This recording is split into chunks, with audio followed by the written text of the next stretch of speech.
Alam mo, importante talaga na alam natin yung mga pangalan ng mga hukom na umuupo sa mga iba't ibang kaso dito sa Pilipinas. Tulad nung kaso ni Bong Revilla kung saan na pinayagan siya magpiyansa ng 1 million pesos para sa isang non-bailable offense of malversation.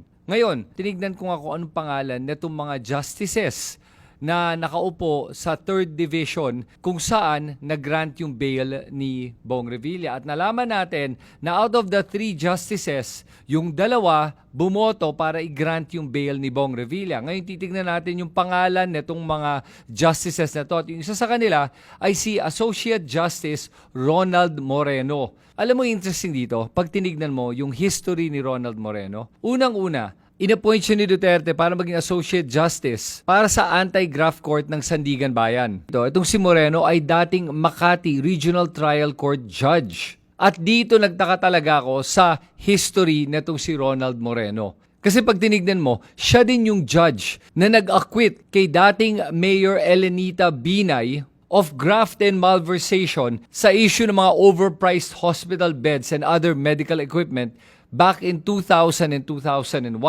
Tapos pag tinignan mo dito, siya din yung nag-acquit sa mag-amang Jejomar Binay at si June Binay sa overpriced Makati parking building case. At sinabi ng Sandigan Bayan that the prosecution miserably failed to prove the required quantum of evidence in all these cases. Kumbaga mahina daw yung ebidensya. Yan ang sinabi ni Associate Justice Ronald Moreno pagdating sa kaso ng mga Binay. At ngayon, yan din ang rason na binibigay niya para i-grant itong bail ni Bong Revilla for a non-bailable offense. Dahil daw mahina daw yung ebidensya. At ayon kay Ombudsman Remulla, mukhang trinabaho na talaga itong kasong to. At kaya dapat alamin natin lahat kung sino ba itong mga judges na nag-grant ng mga bail na to at nag-a-acquit dito sa mga corrupt na to. Dahil nakapagtataka talaga kung titignan mo, sa kaso ng mga Binay, lahat sila acquitted. Kasama na yung mga ibang opisyal sa local government. So ang ibig sabihin nun, wala silang lahat ginawang mali. So sino kaya ang nag-overprice na itong parking building na to?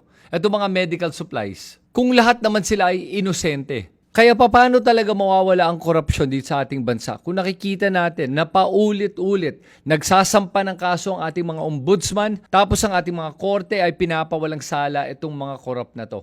At alalahanin natin na ngayon, importante na bago magsampa ng kaso ang ombudsman, kailangan may ebidensya with certainty of conviction. Ibig sabihin sigurado o malaking posibilidad na mako-convict itong mga sinasampahan ng kasong to. Tapos ngayon sasabihin ng judge na mahina daw yung ebidensya. Good luck na lang talaga sa ating bansa. At ang judge na to is the same judge na nag-acquit sa pamilya Binay ng ilang beses na. Kaya ang labanan talaga ng korupsyon hindi lang sa executive branch, hindi lang sa legislative branch, kundi kasama dapat ang judicial branch dito. Dahil kung palpak ang ating judicial system, tuloy-tuloy ang korupsyon. Kayo, ano tingin nyo? Agree ba kayo na nag-grant ng bail si Bong Revilla? Tingin nyo ba talagang mahina ang ebidensya laban sa kanya?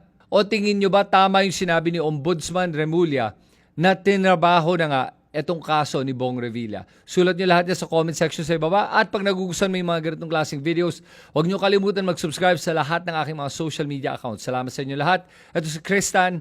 Magkita tayo mula sa aking susunod na video.